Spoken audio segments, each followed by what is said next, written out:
All right, welcome to today's webinar. We're going to talk all about the exciting topic of AI, um, practical applications today of hopefully what AI can do for you. My name is Charlie Rocco. I am one of the partners and the CEO here at Moneco Advisors. I think what's relevant to share as part of this webinar is I am not a self-proclaimed AI expert. I am a user of AI, a consumer of AI, and I think that's really important. And one of the themes that we're going to talk a lot about today is you don't have to be an expert to use some of these tools. You just really have to be able to talk to it as you would anybody else and be willing to have a conversation with technology, which is kind of a weird thing to say out loud, but that's the era in which we live. So we're going to talk today about um, two things. One is how to get AI to work for you, some practical use cases. And then the other is in the age of cybersecurity, the digital age, we're in the AI age, cybersecurity concerns around AI, and actually how to be able to use AI to protect yourself online. So some of the ways you can use technology to protect yourself against technology. Um, but before we jump into that, we have some disclosure that I'll let everybody speed read very quickly, but is required by our compliance department. And then as we talk about the everyday efficiency, my goal is really to help everybody on this call get out of the starting blocks with AI, right? Depending on the feedback that we get, if there's folks that want like a 200 level course on how to use AI, I'm always willing to come back and do it. But today really isn't going to be about the next iteration of AI or where the market's heading. It's just going to be how can all of us utilize these tools in our day to day to and what are some prompts that we can be thinking of to expand our capabilities, whether it be professionally, personally, et cetera. So we'll talk about that. And then the cybersecurity piece I mentioned. Everybody has the ability to ask questions as we go. There's a chat button at the bottom. And so if you click on that, please don't hesitate. I'll try to answer questions throughout the entire presentation about some of the different AI tools. I'm actually going to spend probably less time in the slideshow and more time just bringing up some of the tools that we use from an AI perspective, to try to give people some real world examples of how you can use these different tools in your life. So please throw some questions in there. That's the goal of today. So what is AI really? And my answer is probably going to be different than most. It's a general oversimplification, but if you think about how we've interacted with computers from really the beginning of computing technology, it's all been about communicating in the language of the computer, right? In a code language, right? All the way back to the mainframe computer where you're putting in a ticket with a bunch of ones and zeros on it, even to just a few years ago where coding got more and more complex and sophisticated. AI really is an unlock for us to be able to engage with the technology in English, right? So we can now use a remarkable amount of computing power that we didn't have access to before. Um, that we didn't have access to before using just our native language. And so we'll talk about some of those use case examples. And somebody did ask, the Q&A is already blowing up, but they asked if they could view it at a later date. Yes, this is going to be recorded and will be available. So if you do have to hop off a little early, please go ahead and do so. But it's a way for us to engage with the technology like we never have before.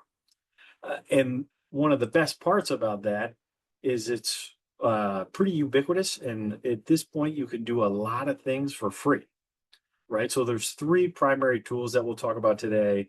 ChatGPT, which is sort of synonymous with AI, is one of the first entrants into the space.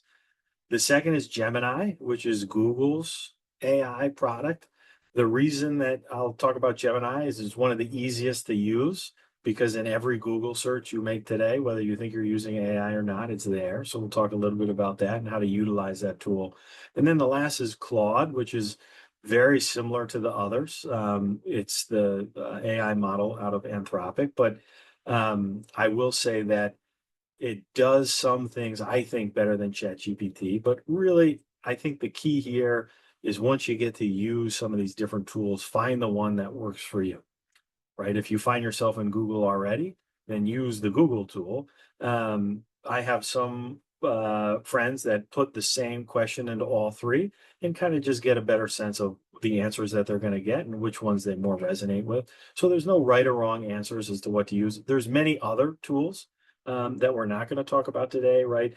Grok is one from XAI. That's the sort of Elon Musk X empire that has some use cases and can pull some data from Twitter. Perplexity is another one that's really good at simplifying really dense information. So there's a lot of other things out here. I'm just going to focus on these three today, again, to try to get people thinking about how do I use these tools in my day to day. So that leads to the ultimate question of, well, how do I get going? Hopefully many of you have already started to use AI. If you haven't, it's very easy, right? There's three websites that we're going to go to today. ChatGPT, Google, and Claude. All three of them have free accounts. You can sign up with your Facebook login, your Google login. I mean, it's very easy to get started. And then really you'll see, and I'll bring up these text boxes in a minute, it's just going to throw up a text box and you just have to start thinking about, hey, what are the prompts that I could put in this tool to get going?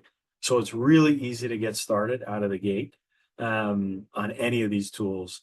And there's some different use cases that we'll go through for each. And again, you could use any of these with any of the tools, but I think it'll be a helpful way to get started. So a couple different practical use cases. One, and that's, I think, becoming a more and more common one, is communication. So whether it's drafting emails, messages, letters, trying to respond to emails, messages, and letters, if there's something that your financial advisor, which of course we wouldn't send at Moneco, but if it's really complex and you don't understand it, it's a way to digest some of the information. So I thought I would use this as sort of a first test case, just a communication example, right? There's this try saying a warm but brief email to my financial advisor asking to schedule a review of my retirement plan for sometime next month. So what we're going to do is start with Claude. And so when you go to the website, and Lillian, who's our marketing coordinator, is going to let me know if she can't see this. But what I have on the screen right now is Claude. I signed up for an account in about 2 minutes before this presentation started. I have another account, but this one is totally separate. And again, as I mentioned, it comes up with this brief box where you can start to prompt the model to do different things. So I'm just going to take that same message from the slide deck here and plug it in. So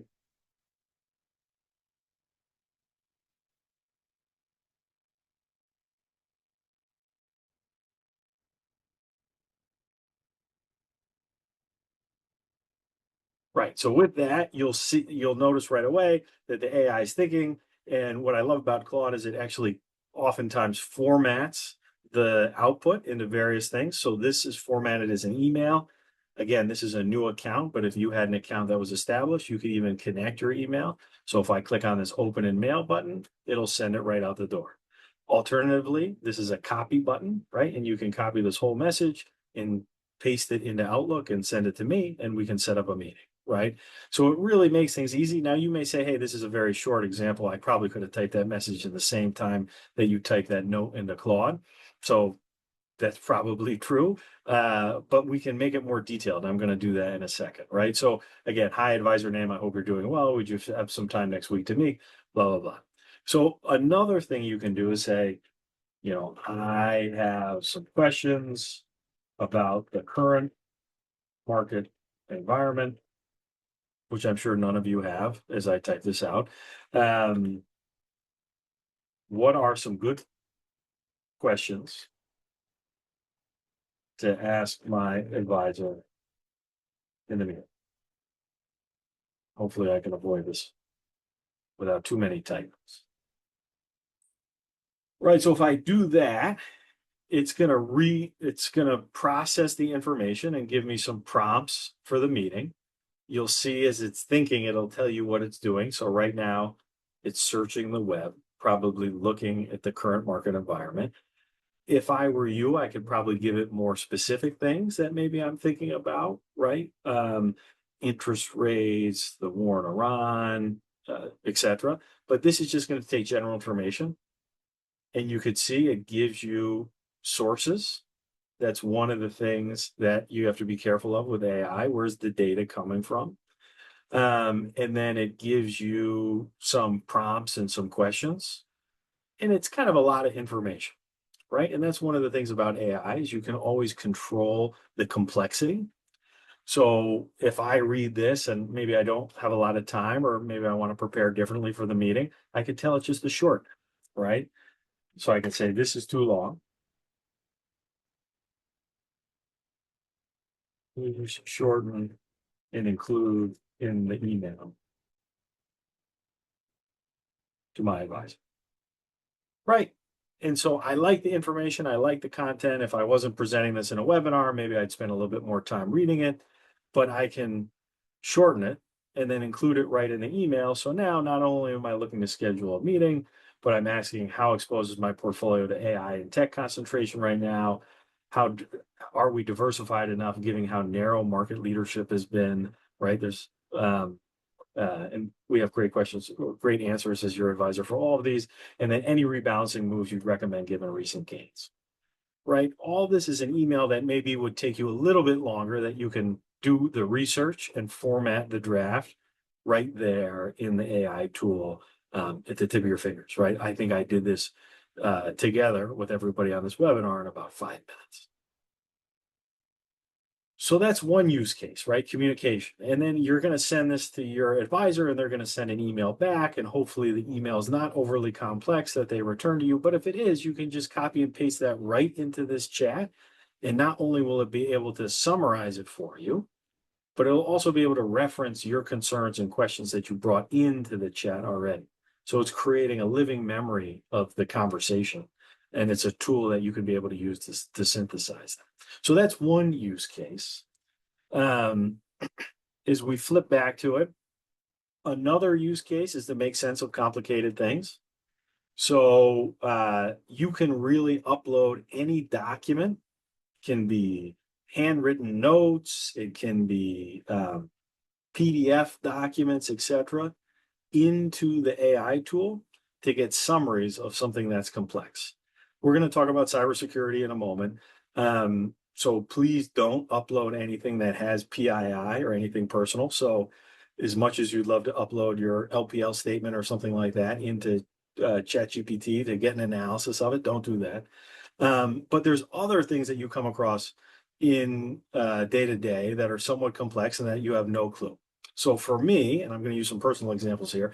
For me, I was recently in a minor car accident, right? There was a lot of damage done to my car. And if anybody's ever needed to get significant work done, you get a quote or an estimate that's many pages long, that somewhat looks like it's in Greek.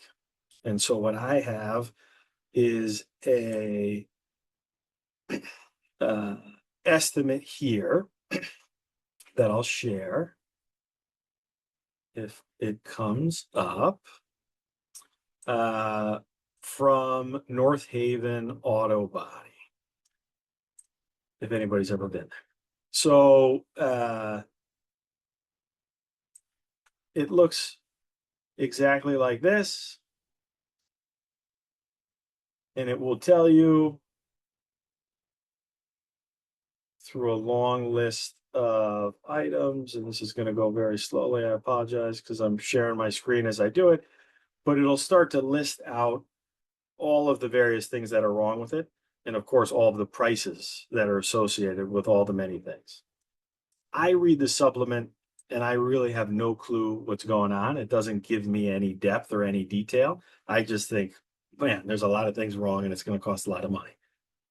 So what did I do? I uploaded it in a ChatGPT, and I'll show you that here now. So we used Claude the first time. This is ChatGPT. You'll notice it looks remarkably similar to Claude, um, but it is a different tool. And so just for the sake of demonstration, I'll use it for this one. If I just drag that quote supplement into the program, and again, it has no PII, it has my name in it, and it has what kind of car I drive, but it doesn't have my social security number or any bank information or anything like that. And if I just ask it to summarize that data, right, I could say, I was in an accident, need work done on the car, summarize the quotes I received from the auto body shop. Now, if I were to hit enter right now, it would summarize a quote and it would also tell me all sorts of things about how expensive it's going to be and the price and could I get a better price elsewhere. So for the sake of this demonstration, because I don't want anybody to feel too bad about my auto woes, I'm going to say that I'm going to share this summary with a friend. So please don't talk about the price. And that's the beauty of AI is you can really prompt it with whatever you want. So I'll do that. I'll hit enter. And again, this is just to try to get folks to think about different ways to use an AI tool. And boom, almost instantaneously, I'm getting feedback, right? So based on the repair estimate, the damage was concentrated in the left front corner of the car. And then it's telling exactly what I have to replace. Calibration of cameras overall doesn't look like a case of major structural damage to the vehicle. It was absorbed by the front bumper and some other tools. Now, one thing interesting with ChatGPT, if you do use the free version, they've started to introduce ads. So you can see there's an ad here for a good car vehicle history report, which I think is pretty funny. But I could even dial this down further, right? I could say, please summarize at a high level in 5 sentences.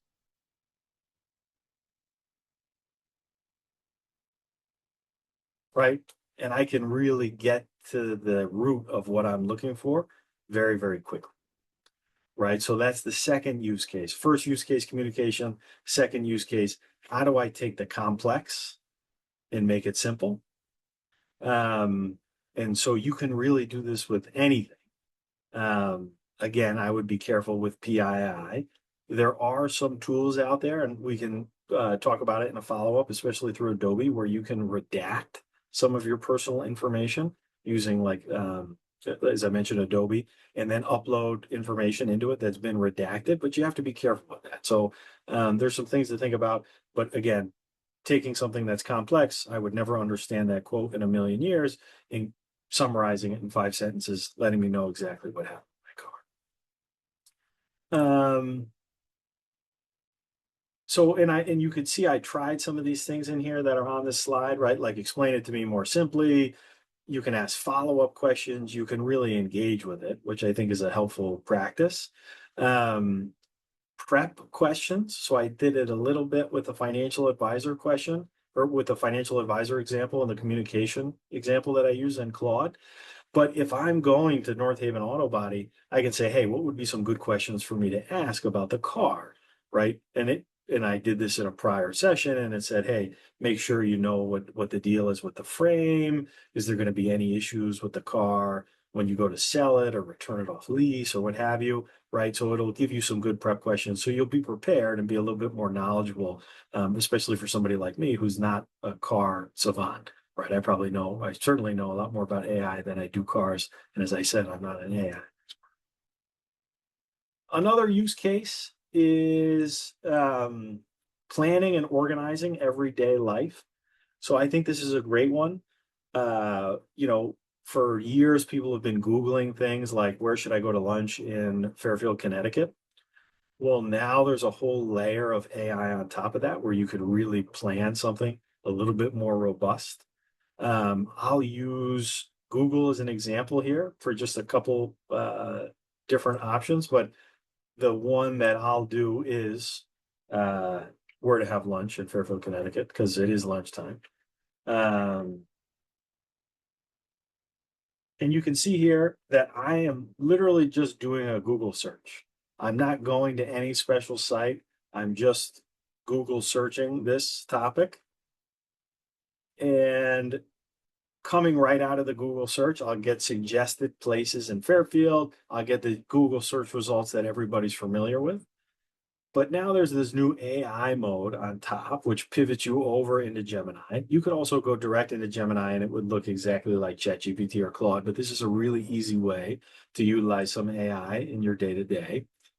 And it kind of pivots over to this chat and it will look up different options in Fairfield. And you could say quick and casual, sit down, bistros and taverns, pub classics and patios. And it'll even give you some prompts, right? What type of cuisine?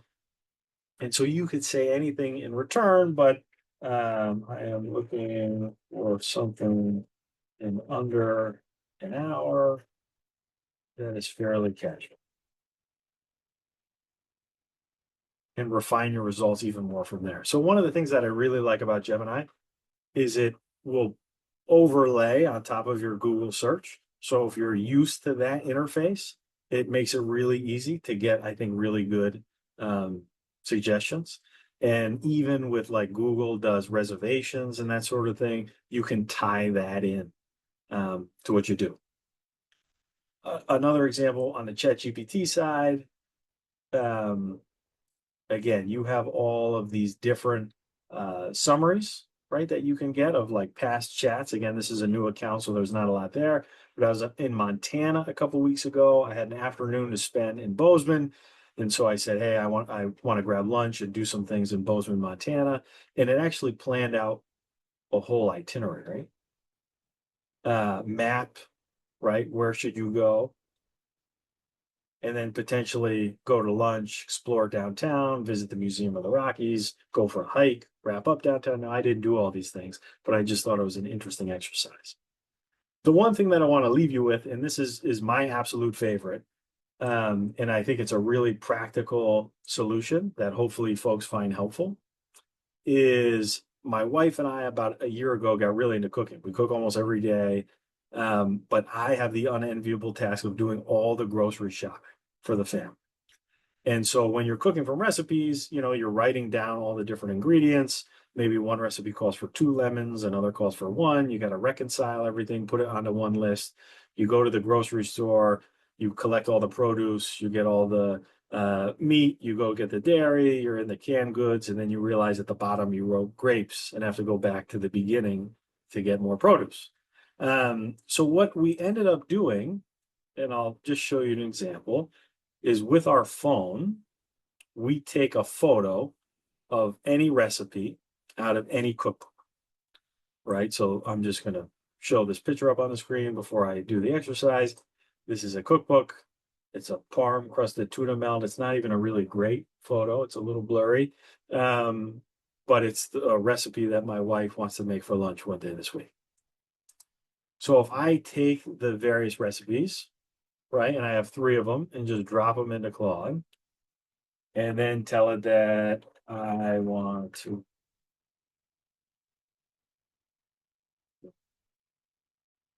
buy these ingredients. Please organize the shopping list by store section of your standard grocery store.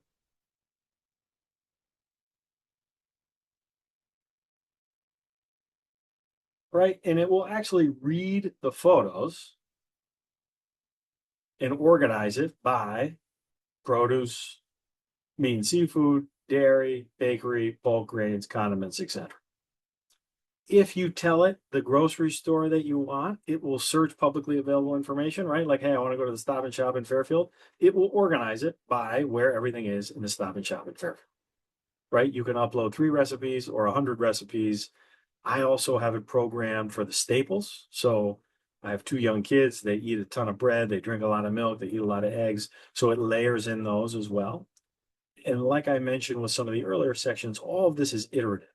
So if I do this week, I use the same chat thread next week and just upload new information, and it starts to remember the conversation that we're having, right? So that's, in my opinion, my favorite use case. But hopefully, these practical uses were helpful and just kind of keying up some thoughts around, hey, how do I use some of these tools to be a little bit more efficient in my life, whether it be in the office, personally, grocery shopping on the weekends.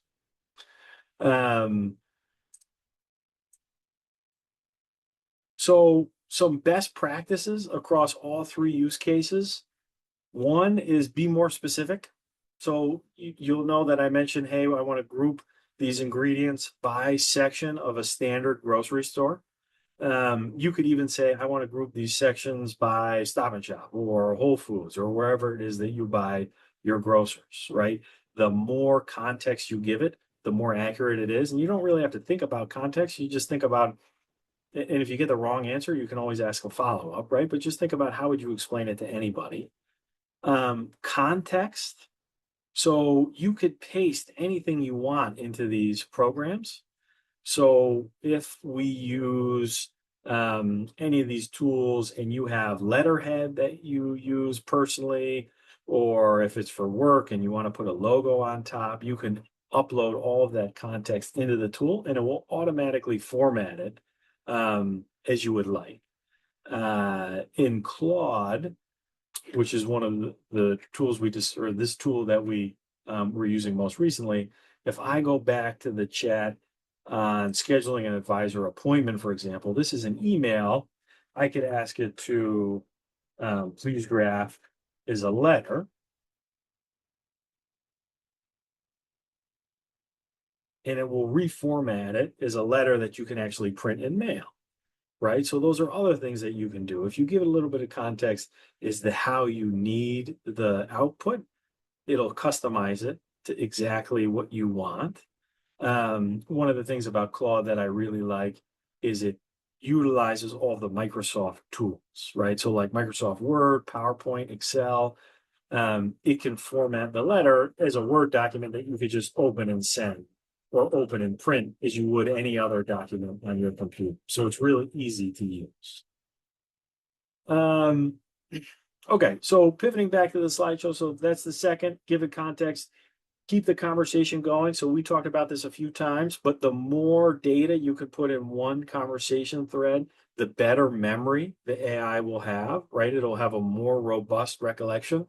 So for example, on the version of AI that I use on a day-to-day basis, my grocery list is now weeks and weeks and months long. And every week I just add new recipes and say, hey, I want to start fresh, but it'll start to remember, right? It'll say, hey, last week you said you needed 2 cartons of eggs instead of 1 because your kids eat so many eggs. Do you want me to add a second carton this week? Right? It'll start to prompt you about things that you may not even be thinking about related to the task at hand, and then asking it to simplify. A lot of times the data that comes out of these things can be really over explained, a little bit too long winded. You always have to check the sourcing too if you're using it for research. But the more that you can ask it to simplify and put it in language you understand, the better it will be for you as a user. You know, one of the things that there was a study about financial advisors being replaced by AI, right? And my hope is that that does not happen, right? Because I love working with all of our clients, such as yourselves on this call. But one of the things that really struck me was, if you're talking to your financial advisor, there's always some level somewhere in your subconscious, and it's not just your financial advisor, it's really any other human, of perceived judgment, right? Like if I'm asking this person a question about my 401k and it's a really simple question and I should know this, maybe you may feel a little embarrassed, right? Not that you should, but that's how human psychology works. Well, with these tools, you never have to feel embarrassed. right? If it's something that's really obvious and you say, I don't understand this, please simplify, it's a computer. It's not going to judge you. So that's a key takeaway that I would take from this is there's no wrong answer. You can keep asking it more questions until you really understand. So I think that's important. So protecting yourself online. So we're going to move into phase two. I'm going to stop briefly to see if we have any questions on the everyday use. We did have one on uploading documents into the AI. So I will kind of show you that briefly, but if you do have any other questions while I'm doing that, feel free to type it in the chat and then we'll move a little bit on to cybersecurity. So to upload the document, it's very simple. So the two biggest ways to engage with AI, one is on the computer. It's a webinar, so that's what I'm doing now. The other is on your phone. So all of the tools that I talked about, Gemini, ChatGPT, and Claude, all have phone apps. So you can just take a photo from your phone of a recipe, for example, and upload it into Claude or ChatGPT. But if you're on your computer, it's really as simple as dragging and dropping. So if I go back here, and I think I used ChatGPT for the bodywork quote, and I will bring over this folder that I have that I've kind of been keeping off the screen with all the supporting documentation I may need for the webinar. I literally just take the quote and drag it onto the screen, right? And it'll upload right away. And then you can kind of type around. So it's very easy. I mean, they make these tools really so that most folks will be able to upload and chat and do the things that they want to do without too much tech background or knowledge. All right, so moving on to cybersecurity. So the benefits of utilizing AI also come with some risk and some downside. So for a long time, the way that we've been able to tell real interactions from scam interactions has been the quality of the information, right? Like everybody's gotten those emails where turns out their long lost cousin was a prince of some faraway country. And if you just wire them a little bit of money, then they'll send you the millions that you have inherited. And those emails are often very poorly written, big grammatical mistakes. They may even spell your own name wrong. Well, now with AI, those fraudsters can use those same tools to clean up the message, right? So all of a sudden, it's going to make more sense. They can even ask the AI, "Hey, I got this great scam. I'm going to convince Charlie that his long lost cousin was a prince and he's going to inherit all this money." And AI will even spit back to them, "No, that's the oldest scam in the book. You got to try something new." So it's powerful on both tools. And so there's a couple ways that we've seen it really come across. One is fake audio and video. So they say these days, even with like a 30-second voice message prompt, right? Like, "Hi, you've reached Charlie Rocco. I'm unavailable to come to the phone right now. Please leave your name and number." Even with that small of a snippet of my voice, using AI, you'd be able to recreate my voice well enough that if you didn't really know me all that well, you could possibly think it's me on the phone if they use the device that could spoof my voice. Same with video, right? You see in the news all the time about deep fakes and videos of people doing things that they weren't even there for. It's getting better and better. So that's definitely something that AI has created, and it's something that we need to be aware of. I'll talk about a couple strategies to protect against that in a minute. The personalized phishing, right? That's those same phishing emails about the prince and the inheritance. They're just getting better, right? We get emails all the time at work where and it's not from me. You always have to read the from line of the email, but it looks like it's coming from Charlie Rocco, but it's 12345@gmail.com.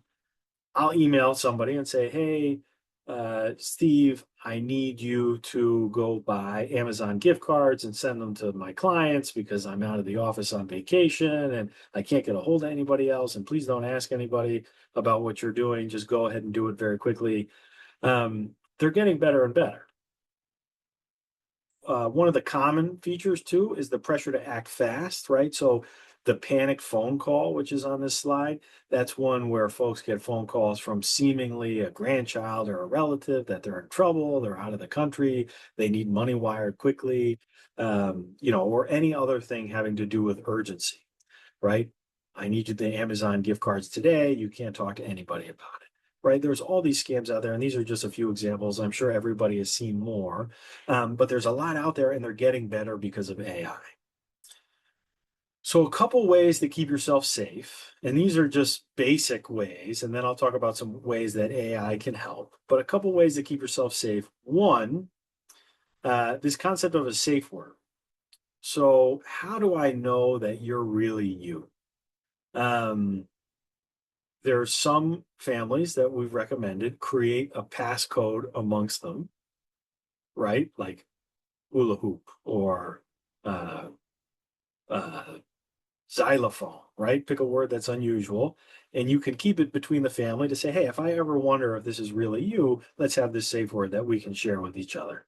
Another way to do that I actually prefer, and it's what we do here at Moneco, is small talk, right? Like the AI is going to be able to impersonate Charlie Rocco's voice. Maybe it'll even look like me if we're chatting virtually, but it's not going to know that I recently got into a car wreck and need this much work on my car. It's not going to know that I like to cook and I'm making tuna melts on the weekend, right? Like we always try to encourage everybody on our team to engage with our clients in small talk. And it's not just to get to know them and provide a better experience, but it's also if we do know that it's really you, it provides that much of a greater layer of security. So if you ever are wondering, hey, is this person really who they say they are? Ask them some questions about themselves, right? In a non-threatening way.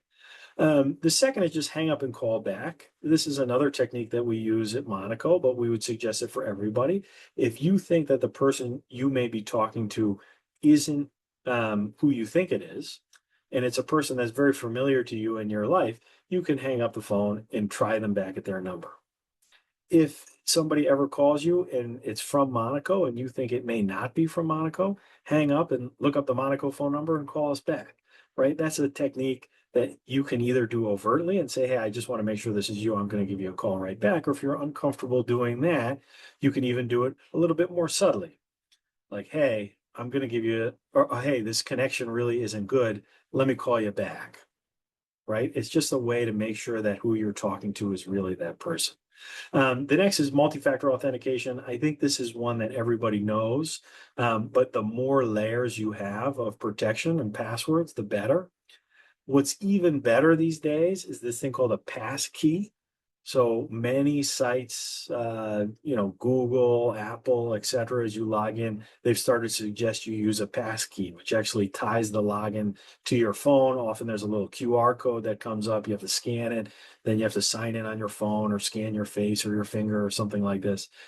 It seems like more work. It is a little bit more work. Sometimes it's easier because you don't have to remember a password, but it is more secure, right? Like you eventually will be able to figure out every password as computers get more powerful. But it's really going to be hard to replicate a fingerprint or a face print, at least for now.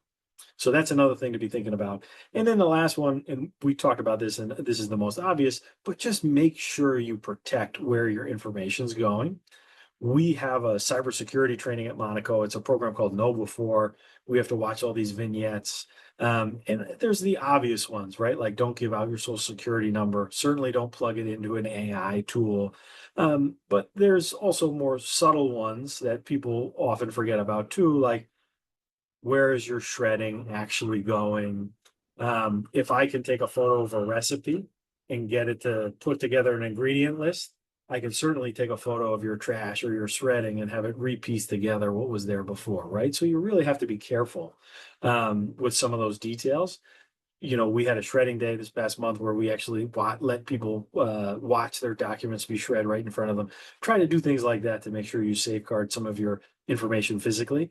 Also, your desk, right? Like if you're at an office space and you have client or personal identifiable information to you on your desk, or in our instance, client personally identifiable information, we make sure that nobody has access to that and that everybody's desk is clean at the end of the day, because you never know who's going to be walking by. So those are a couple basic examples as to how to keep yourself safe. But I'll end with, how can you use AI to keep yourself safe? So just like I did with the body work or the recipes or the email to the financial advisor, you can actually take the email from a potential scammer, plug it into Claude, ChatGPT, Gemini, and say, hey, does this sound like a scam to you? And a lot of times it will suggest that it is, right? And that's something that we've seen, and it's fairly accurate. We have a tool at Moneco. It says it's a button on our email. It says report phishing. And if you click the report phishing button, you get an email back almost instantaneously, whether it's phishing or not. And for the longest time, I just thought there was somebody working at the cybersecurity firm on the other end that was just really quick and was good at getting back to you at all hours of the day. No, it's AI, right? It's using a tool to scan the email, and it's going to tell you whether it's a phishing email or not, like this. Every once in a while, it takes a little bit longer to get back to you, and the cybersecurity firm we use does have humans that review the ambiguous ones. But almost right off the bat, you can tell whether something is or is not phishing just by plugging it into an AI tool, which is a really powerful use case. The understanding your settings, so the two-step login function, is the biggest complaint that we get, right? Hey, why don't I have multi-factor on everything? It's because it's hard. I don't quite know how to understand it. I couldn't quite follow the steps. That's a great use case for AI. It will walk you through anything, not just this, but this is a good example, step by step. So just to kind of pivot back to another previous example we used, if I go to Google, I can ask Google, how do I set up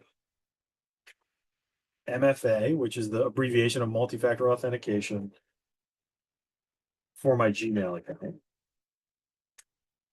Again, I just Google searched it. You could go right into a chat tool if you wanted to, but you'll see this AI overview, right? How to enable two-step verification. If I click on AI mode, it'll just amplify that AI overview. And it literally gives me a step-by-step guide. And if I get stuck on any of these steps, I can ask it, access security, click on the security tab located on the left navigation panel. I could say, I don't see the left navigation panel, and it will clarify where it is. So you can also use the tool step by step to help you set up some of these defenses. The pass key is another great example, right? I get prompt on a lot of services, do you want to set up a pass key? I'm sure, like me, many of you click no. I don't know what this is. I got a lot of things going on. If you click yes and you get stuck, you can ask AI, hey, I'm trying to set up a pass key on Google. How do I go about doing that? And then the last one, right? Build stronger passwords. So you can use AI to help you build passwords. So one thing that we recommend is that everybody use a passkeeper. That can be online or physical, right? So like we use LastPass at the firm, but there's other ones out there, Bitwarden, Passkeeper, etc. There's a lot of online tools, and have a different password for every site that you log into. If you use those tools, most of them have password generators where it will just generate a password for you to use. And you can have different passwords that are long, right? 18, 20 characters with symbols, uppercase, lowercase. The downside is if you ever need to type in one of those passwords manually, it can get a little tough, but it's a really good way to protect yourself. So you can build longer passphrases. But you can also use just ChatGPT or Claude. Now, you wouldn't want to tell it, hey, I want to build a password for Google, because now it's out there that your Google password is X. But you could say, hey, I'm looking for a new password. It needs to be 18 characters, uppercase, lowercase, and symbols, and it will generate something for you, right? And if you do this across all of your different sites, that way you can have sort of unique identifiers. And if you get hacked on one site, it's not going to leak over to another. a question we get a lot is, should I be keeping this, is LastPass the only thing I can use? And quite frankly, the answer is no, right? You can keep it written down. Now, I will say you got to make sure that you don't lose your password book and you keep it in a safe place. And maybe you abbreviate what the sites are. So instead of Google, maybe it's just G, right? But one of our clients who had one of the best ideas I thought I've ever seen, she keeps all of her passwords in a book. And on the book, it says like uh, onion recipes or something like that, or turnip recipes, right? So innocuous, you look at it, you'd be like, there's never going to be passwords in here. But she keeps it. And the reason she does it that way is because it's easier for her than keeping it online. So the more important thing is that you have the different passwords than the tool that you use. And if you do keep it handwritten, AI can be a great way to be generating different passwords for all of these sites. So that's all that we had today from a cybersecurity perspective. We talked about a lot. So there was the practicalities of AI. What are some use cases that we can use on a day-to-day basis? And then cybersecurity, what are some best practices from a cybersecurity standpoint that you can implement to make sure that we're staying safe online, and how can we use AI? But I'll pause here for a minute. If anybody has any questions, please put them into the chat. And I will be happy to answer any of the questions that anybody has to get out of the blocks with AI.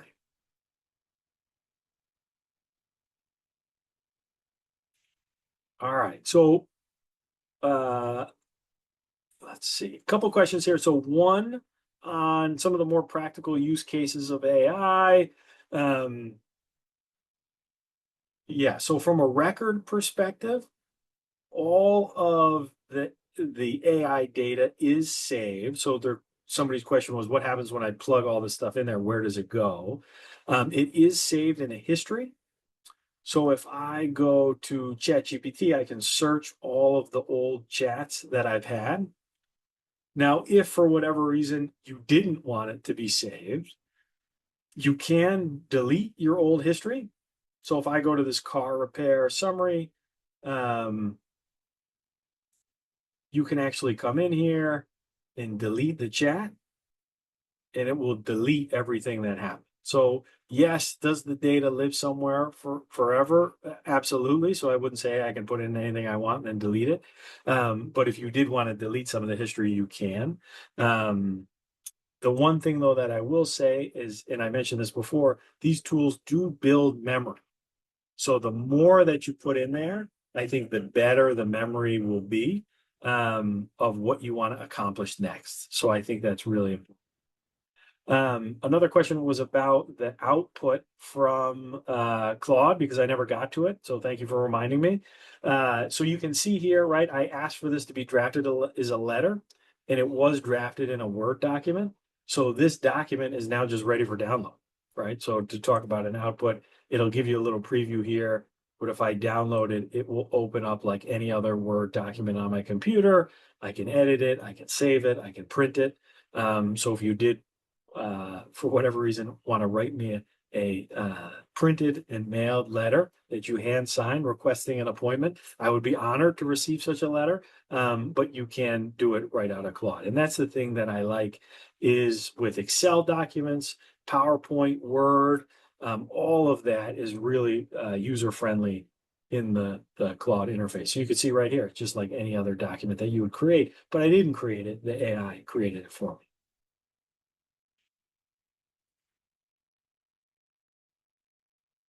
All right. So with that, we'll end the session.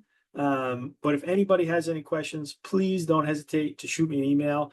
I'm happy to answer any one-offs. If you have any setup issues, hey, I'm trying to do this or that, I'm very happy to lend my time to help anybody get out of the starting blocks here to start with AI. If you like the content too, happy to do a higher level session, right? How can you automate some things? I have some cool stuff going on with AI, being able to block my calendar, set reminders for different things throughout the day. So this is only just touching the surface, right? The goal here was to talk about what are some of the different tools and how can we use some of those tools in our day-to-day life, and then how can we be safe doing it. So with that, we appreciate everyone on this call as our clients. Anything that we can do to help you, AI and beyond, we're always here for you. We put out these webinar contents about every other month, so we should have some more great content in store for you this month. And I will give a plug, July 15th, if you are in the Connecticut area, it is our 8th annual Sunset 5K race. So we host a charity 5K every year. Last year we raised about 50,000 net of costs for some local charities, the Police Union Scholarship Foundation, some other local groups. So if you are around, we'd love to have you, even if you're not a runner. We have great food trucks. There's a beer tent as well, so it's always a good time. But we look forward to seeing all of you again very soon. Thank you.